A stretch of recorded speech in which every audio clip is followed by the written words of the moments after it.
Bismillahirrahmanirrahim. Assalamualaikum warahmatullahi wabarakatuh.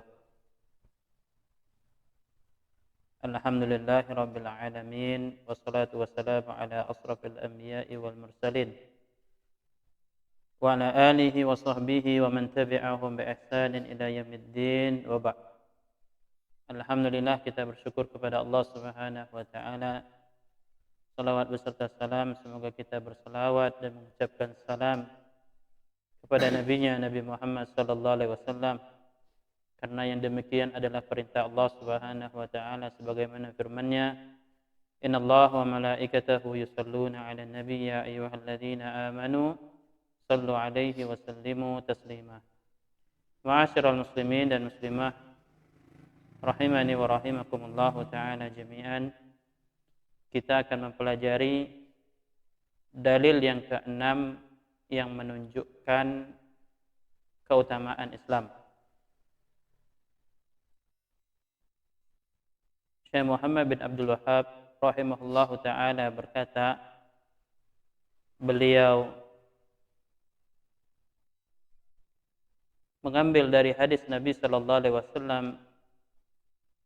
Nabi sallallahu alaihi wasallam bersabda, ahabbud dini ilallah, agama yang paling dicintai oleh Allah Subhanahu wa taala, al-hanifiyatu as-samhah, adalah agama yang hanif, al-hanifiyah as-samhah, dan yang mudah. Syekh Shalih Al-Fauzan hafizahullah taala menjelaskan al-hanifiyatu as-samhah, makna Hanifiyah adalah millah Ibrahim, agama Nabi Ibrahim. Dan adapun makna samhah yaitu as-sahlah, maknanya mudah. Jadi di sini menunjukkan dua ciri agama yang paling dicintai oleh Allah Subhanahu wa taala. Yang pertama adalah al-hanifiyah, berarti mengikuti ajaran agama Nabi Ibrahim alaihissalam. Yang kedua, agama tersebut adalah as-samhah, yang artinya mudah. Dalam hal akidah, sama halnya seperti millah agama Nabi Ibrahim. Dalam hal syariat, syariat tersebut mudah. Hadzal din yusrun, agama ini syariatnya mudah. Allah Subhanahu wa taala berfirman di dalam surah An-Nahl ayat 120. Inna Ibrahim kana ummatan qanitan lillahi hanifan wa lam yakun minal musyrikin. Sesungguhnya Ibrahim adalah imam yang dijadikan teladan. Dia adalah seorang yang patuh kepada Allah lagi hanif, dan dia bukanlah termasuk orang-orang musyrikin. Di dalam surah An-Nahl ayat 123, Allah Subhanahu wa taala berfirman, "Tsumma awhayna ilaika an ittabi' millata Ibrahim hanifa." Kemudian kami wahyukan kepadamu wahai Muhammad untuk mengikuti agama Ibrahim yang hanif, yang lurus. Di dalam surah An-Nisa ayat 125, Allah Subhanahu wa taala berfirman, "Wa man ahsanu dinan mimman aslama wajhahu lillah wa huwa muhsinu wattaba'a millata Ibrahim hanifa." Dan siapakah yang lebih baik dalam beragama, yang lebih ikhlas menghadapkan wajahnya, menghadapkan dirinya kepada Allah, dan dia berbuat kebaikan dan mengikuti agama Nabi Ibrahim yang hanif, yang lurus. Maka di sini menunjukkan makna al-hanif adalah al-muqbil 'ala Allah, yaitu menghadap Allah Subhanahu wa taala, wal mu'ridu amma siwah, dan berpaling dari selainnya. Maka Nabi Ibrahim alaihissalam, beliau adalah seseorang yang menghadapkan wajahnya, dirinya kepada Allah, dan dia berpaling dari makhluk, berpaling dari selain Allah Subhanahu wa taala. Maka ini menunjukkan bahwa ajaran Nabi Ibrahim alaihi salam adalah ajaran untuk mentauhidkan Allah Subhanahu wa taala. Ajaran Hanifiyah, ajaran Nabi Ibrahim alaihi salam adalah ajaran menyembah Allah Subhanahu wa taala semata, mengikhlaskan ibadah hanya untuknya dan kepadanya. Inilah dia ajaran Hanifiyah. Jadi Al-Hanifiyah adalah agama Nabi Ibrahim alaihissalam, dan agama Nabi Ibrahim alaihissalam adalah agamanya Nabi Muhammad sallallahu alaihi wasallam, adalah agama yang Hanif, agama yang lurus, agama yang mentauhidkan Allah Subhanahu wa taala, agama yang mengikhlaskan seluruh amalan, seluruh ibadah hanya milik Allah Subhanahu wa taala tanpa menyekutukannya dengan sesuatu apapun.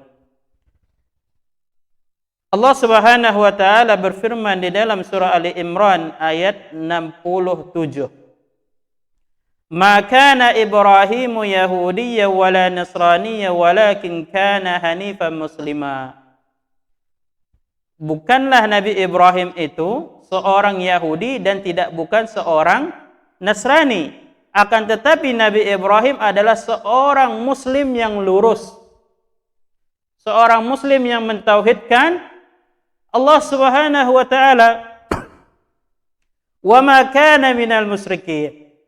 Dan Nabi Ibrahim bukanlah termasuk orang-orang musyrik. Orang-orang Yahudi mengklaim bahwa Nabi Ibrahim adalah seorang Yahudi.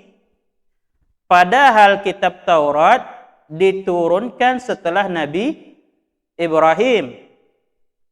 Dan kitab Taurat diturunkan atas Nabi Musa alaihissalam. Dan jarak antara Nabi Musa dan dengan Nabi Ibrahim alaihissalam terdapat masa zaman yang sangat panjang. Maka terbantahkan bahwasanya Nabi Ibrahim alaihissalam bukanlah seorang Yahudi. Dan begitu pula orang-orang Nasrani, mereka mengatakan bahwa Nabi Ibrahim adalah seorang Nasrani. Padahal Yahudi dan Nasrani itu datang setelah Nabi Ibrahim.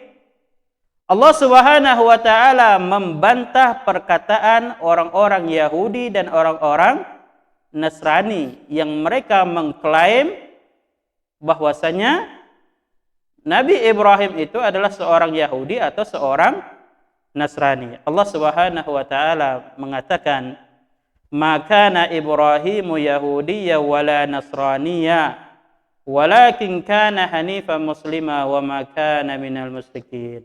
Dan bukanlah Nabi Ibrahim itu seorang Yahudi dan tidak pula seorang Nasrani, akan tetapi Nabi Ibrahim adalah seorang Muslim yang hanif, Muslim yang lurus, yang mentauhidkan Allah Subhanahu wa taala, wa ma kana minal musyrikin. Dan Nabi Ibrahim bukanlah termasuk orang-orang musyrik. Jadi Al-Hanifiyah adalah agamanya Nabi Ibrahim alaihissalam. Dan ini menunjukkan bahwa agama yang paling dicintai oleh Allah Subhanahu wa taala adalah agama Al-Hanifiyah. Agama yang mentauhidkan Allah Subhanahu wa taala, yang mengikhlaskan ibadah hanya untuk Allah Subhanahu wa taala semata. Dan agama Hanifiyah itulah agama Islam. Maka ini menunjukkan bahwa agama Islam adalah agama yang mentauhidkan Allah Subhanahu wa taala di dalam beribadah dan di dalam beramal saleh. Maka ini menunjukkan dalam hal akidah kaum muslimin, mereka berakidah Al-Hanifiyah, mentauhidkan Allah Subhanahu wa taala di dalam beribadah. Dan adapun dalam hal syariat, maka syariat Islam adalah syariat yang yusrun, yang mudah. Berbeda halnya dengan syariat umat-umat sebelum Islam. Umat-umat sebelum Islam, kalau kiranya pakaian mereka terkena najis, maka cara mensucikannya adalah dengan memotong pakaian yang terkena najis. Syariat umat-umat terdahulu sebelum umat Islam, kalau mereka ingin bertaubat, mereka taubatnya itu dengan membunuh diri mereka. Sebagaimana firman Allah Subhanahu wa taala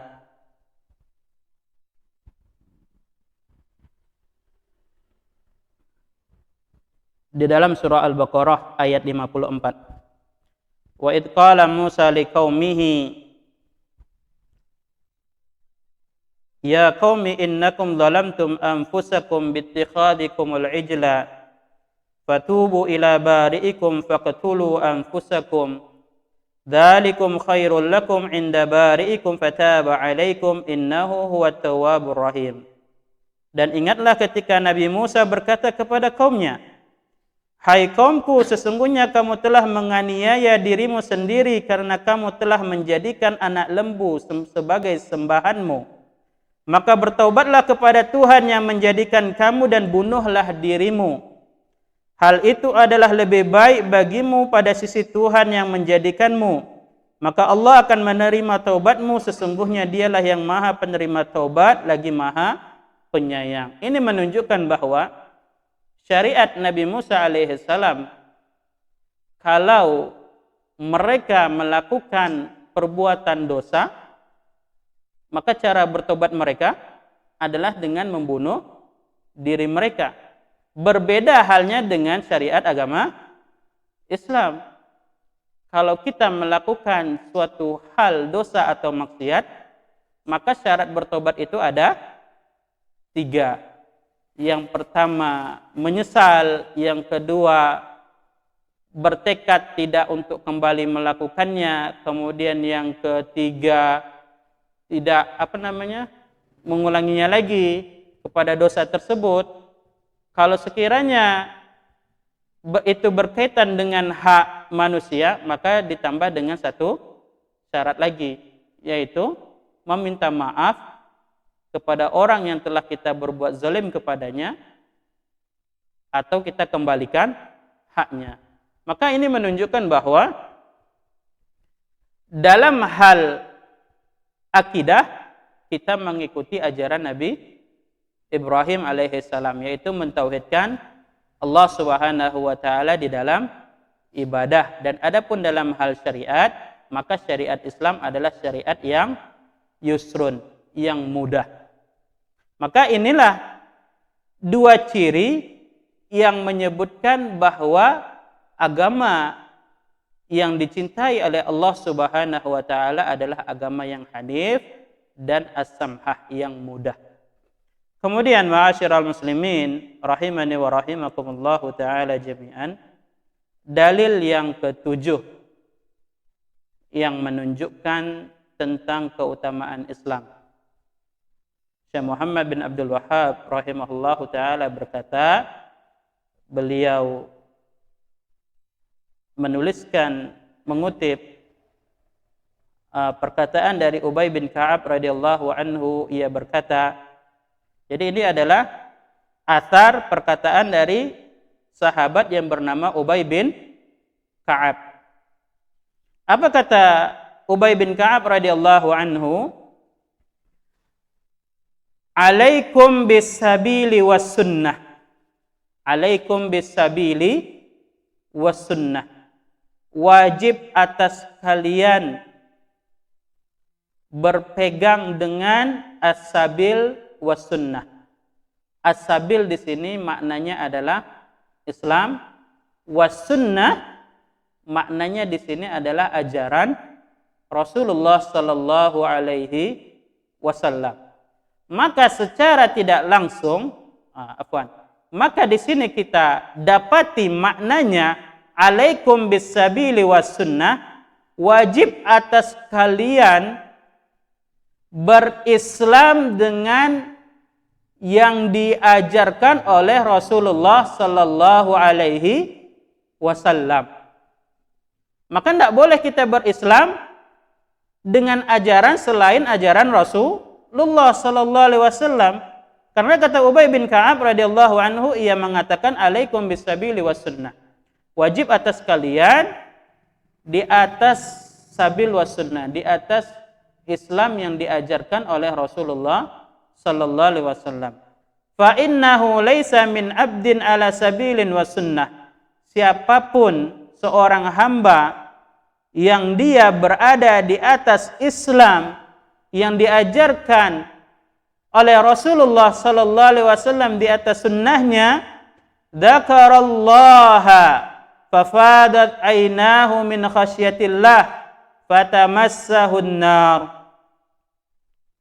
Maka orang tersebut yang dia berada di atas Islam sesuai dengan sunnah Rasulullah sallallahu alaihi wasallam, dia mengingat Allah, kemudian air matanya keluar, berarti menunjukkan dia menangis karena mengingat Allah dengan rasa takut kepada Allah.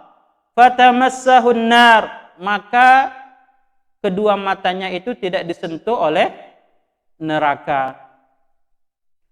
Walaysa min abdin ala sabilin wa sunnah, dan siapapun yang berada di atas Islam sesuai dengan ajaran, sesuai dengan sunnah Rasulullah sallallahu alaihi wasallam, dzakara rahman, dia mengingat Allah, faqsha'arra jilduhu, kemudian bergetar merinding kulitnya, min makhafatillah, karena rasa takutnya kepada Allah, illa kana kamathali syajaratin yabisa waraquha illa tahatat anhu dunubuhu, kecuali dosa-dosanya itu akan berguguran, kama tahatat an hadhihi syajarah waraquha, sebagaimana halnya daun-daun berguguran dari pohon-pohonnya.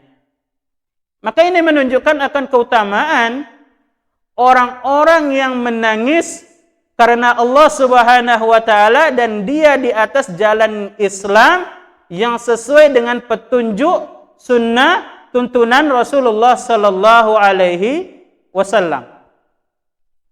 Kalau dia menangis karena takut kepada Allah, maka apa yang dia dapatkan? Neraka tidak menyentuhnya. Kalau dia mengingat Allah, kemudian kulitnya merinding, bergetar karena dia rasa takutnya kepada Allah, maka dosa-dosanya berguguran sebagaimana dedaunan berguguran dari pohon. Ini yang mendapatkannya siapa? Yang mendapatkannya adalah orang-orang yang berislam sesuai dengan ajaran Rasulullah sallallahu alaihi wasallam. Kemudian kata Ubay bin Ka'ab radhiyallahu anhu, wa inna iktisadan fi sunnatin khairun min ijtihadin fi khilafi sabilillahi wa sunnatih. Bersikap sederhana dalam melaksanakan sunnah, dalam melaksanakan ajaran Rasulullah sallallahu alaihi wasallam, itu lebih baik daripada bersungguh-sungguh beramal namun menyelisihi Islam yang diajarkan oleh Rasulullah sallallahu alaihi wasallam. Maka kata Ubay bin Ka'ab, fanzuru a'malakum, maka perhatikanlah amal-amal kalian. Fa in kanat ijtihadan aw iktisadan an takuna ala minhajil anbiya'i wa sunnatihim.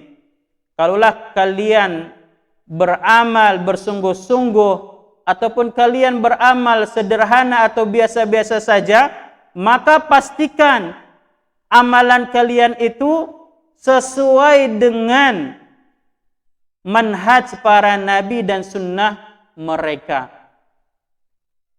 Berarti ini menunjukkan bahwa keutamaan bagi orang-orang yang berislam, yang beramal sesuai dengan sunnah Rasulullah sallallahu alaihi wasallam.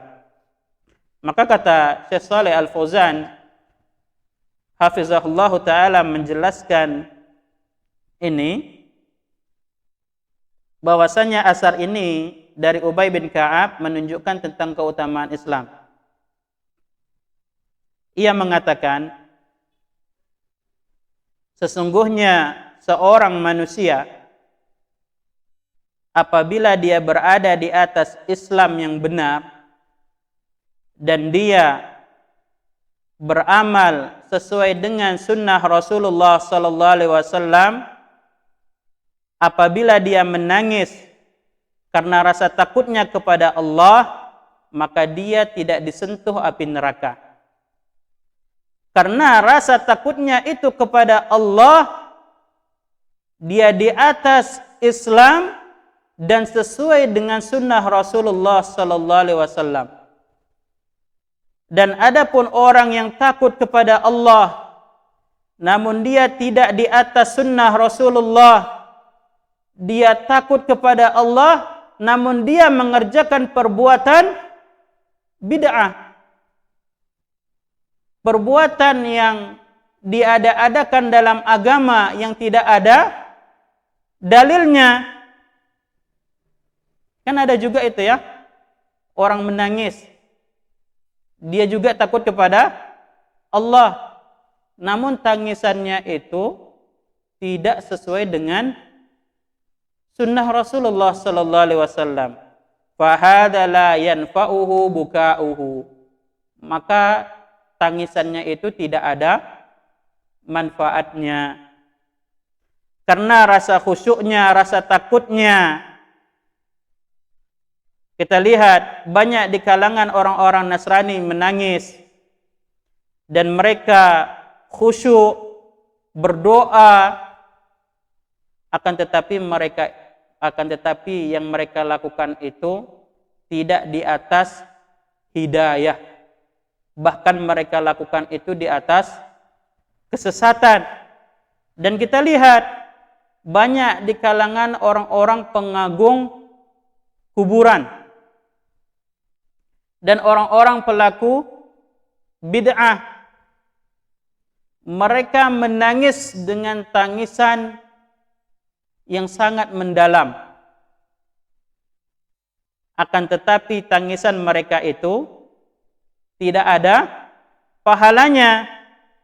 Dan tangisan mereka tidak ada manfaatnya di sisi Allah. Karena mereka menangis tidak sesuai dengan sunnah Rasulullah sallallahu alaihi wasallam.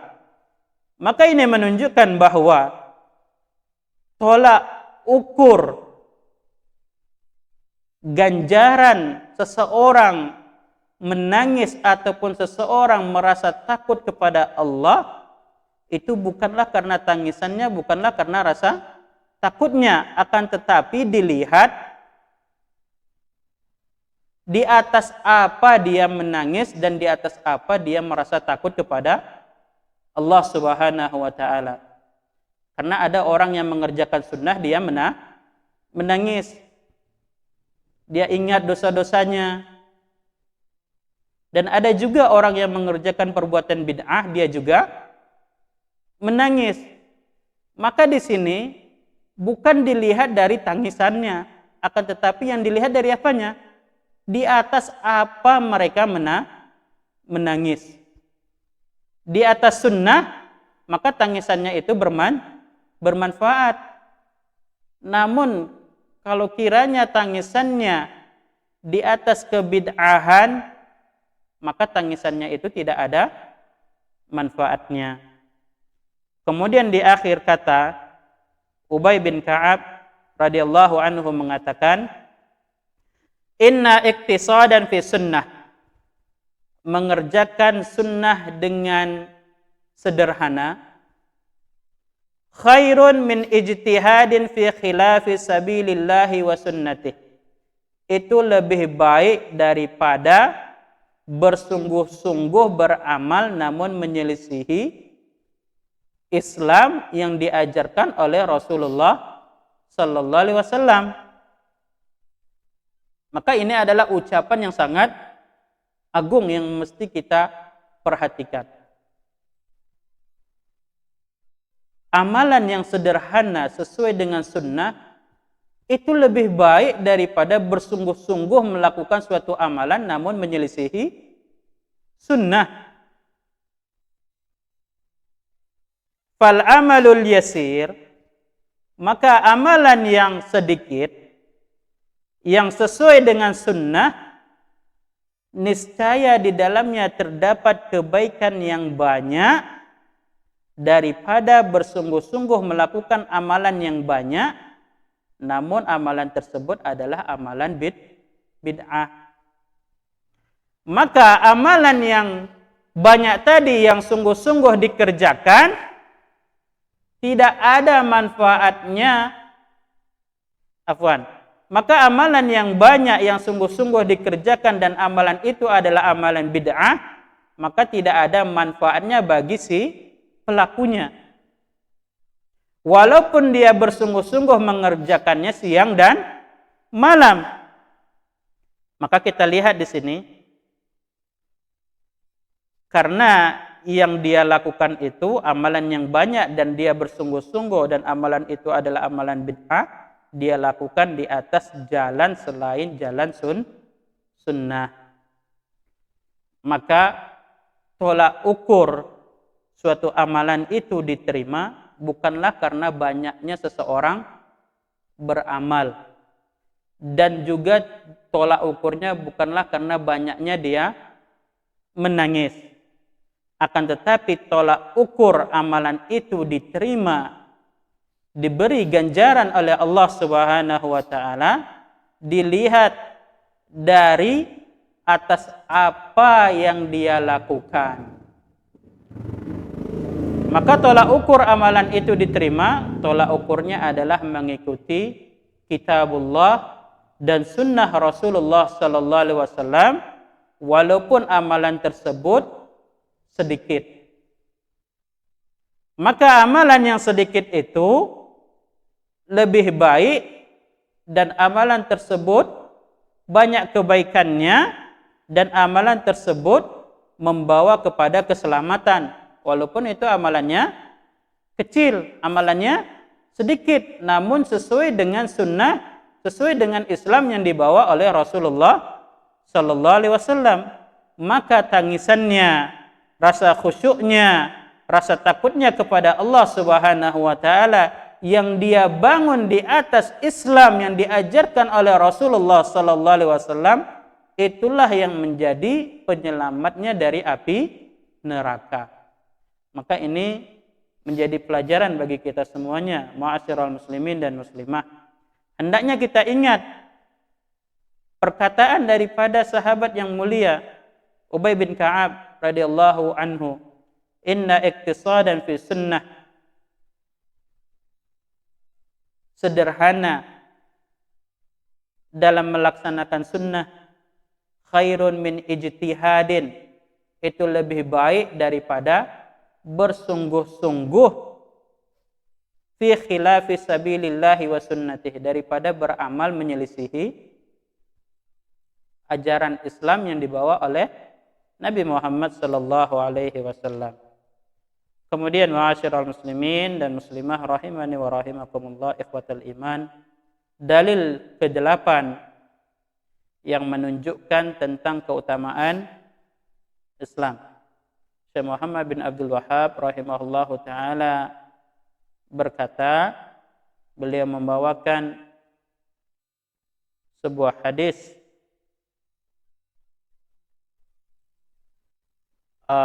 dari sahabat beliau membawakan sebuah asar dari sahabat Abu Darda radhiyallahu anhu. Ia berkata,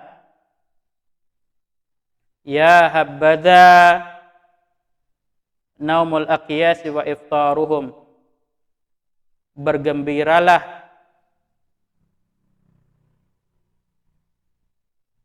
orang-orang yang cerdas tidurnya dan tidak puasanya. Ini kata Abu Darda radhiyallahu anhu. Ya habbaza, bergembiralah. Naumul aqyasi wa iftaruhum, orang-orang yang cerdas, tidurnya dan tidak puasanya. Karena orang-orang yang cerdas itu, kata para ulama, adalah inni ahtasibu 'ala Allah fi naumati kama ahtasibu fi qaumati.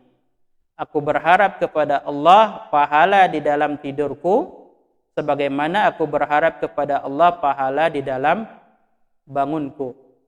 Berarti ini menunjukkan ketika kita hendak tidur, hendaknya kita niatkan tidur kita itu menjadi sebuah ibadah. Ya Allah, jadikanlah tidurku ini sebagai sebuah ibadah yang dengannya aku semangat untuk melaksanakan ibadah sholat subuh. Seperti itu.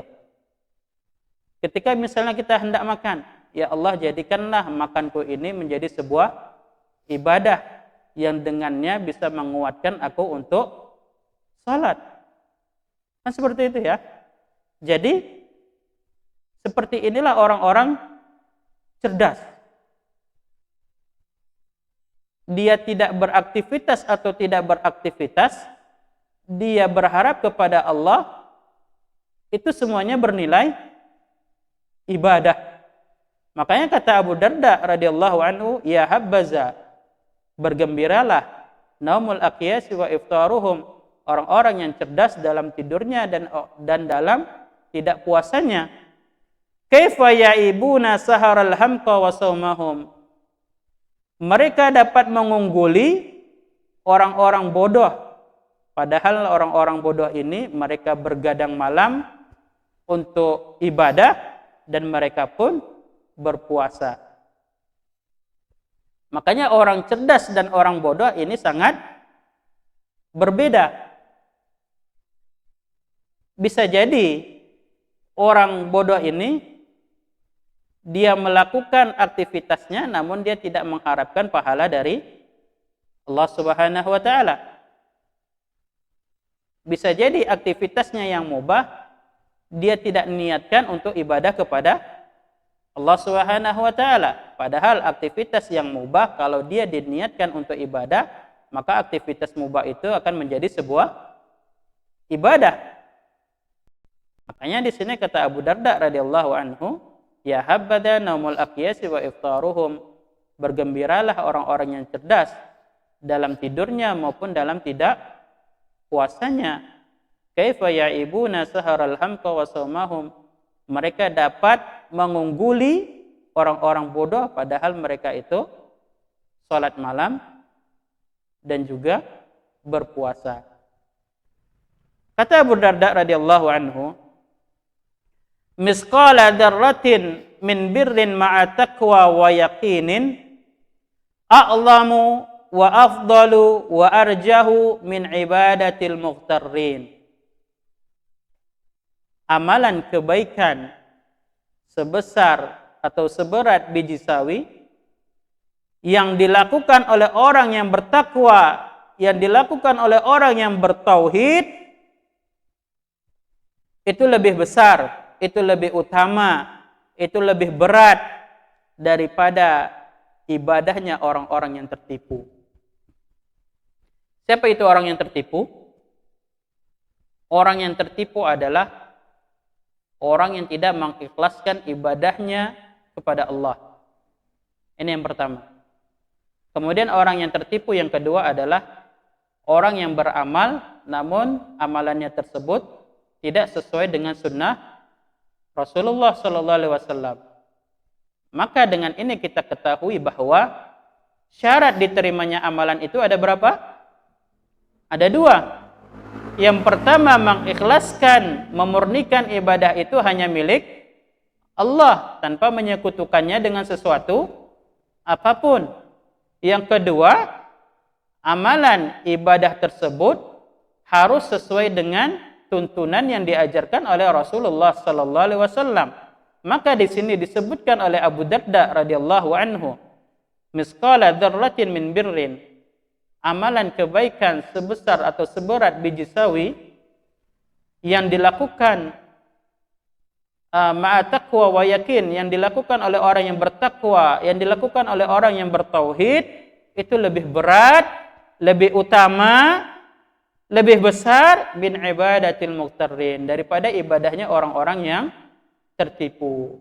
Orang-orang yang tertipu, yang pertama adalah orang yang beribadah tidak ikhlas karena Allah, berarti dia beribadah tidak mentauhidkan Allah.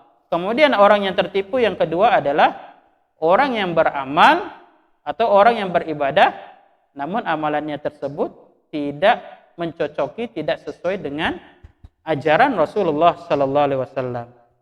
Oleh karenanya, Syekh Shalih Al-Fauzan hafizahullah taala menjelaskan ini adalah asar perkataan dari Abu Darda radhiyallahu anhu, sama halnya maknanya sebagaimana perkataan sahabat yang mulia Ubay bin Ka'ab, bahwasanya orang-orang yang berakidah sahihah, orang-orang yang berakidah benar, yang mentauhidkan Allah Subhanahu wa taala, walaupun dia dalam keadaan tidur, dia lebih baik daripada orang-orang yang berakidah rusak walaupun dia mengerjakan salat sunnah. Dan orang-orang yang melaksanakan sunnah Nabi sallallahu alaihi wasallam walaupun dia tidur maupun dia tidak berpuasa, dia berada di atas kebaikan ketimbang pelaku bid'ah walaupun dia beribadah, dia berpuasa, namun dia berada di atas keburukan.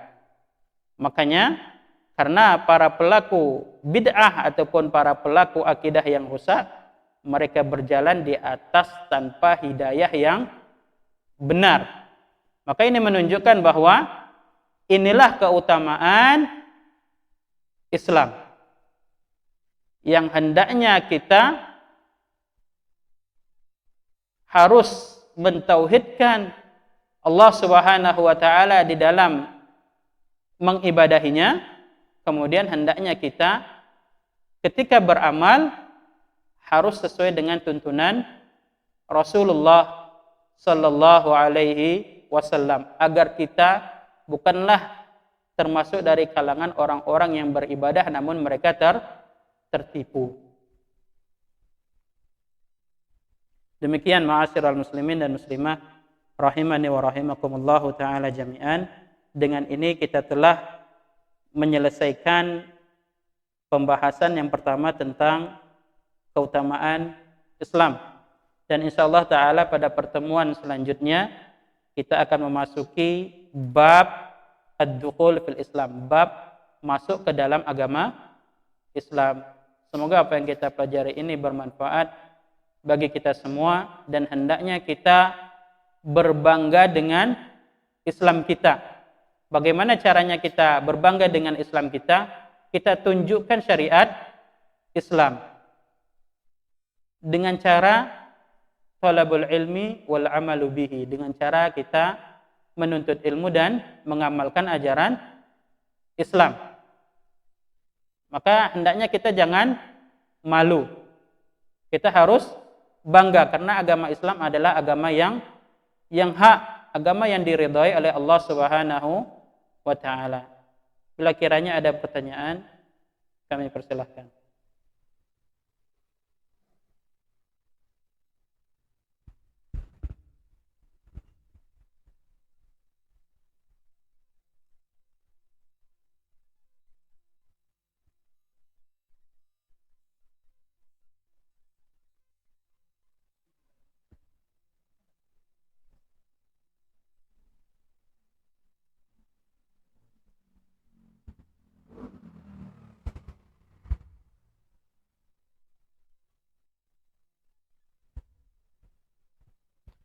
Baik, bila kiranya tidak ada pertanyaan, semoga apa yang kita pelajari ini bermanfaat untuk kita semua. Subhanakallahumma wa bihamdika asyhadu an la ilaha illa anta astaghfiruka wa atubu ilaik. Wa akhirul kalam, wassalamu alaikum warahmatullahi wabarakatuh.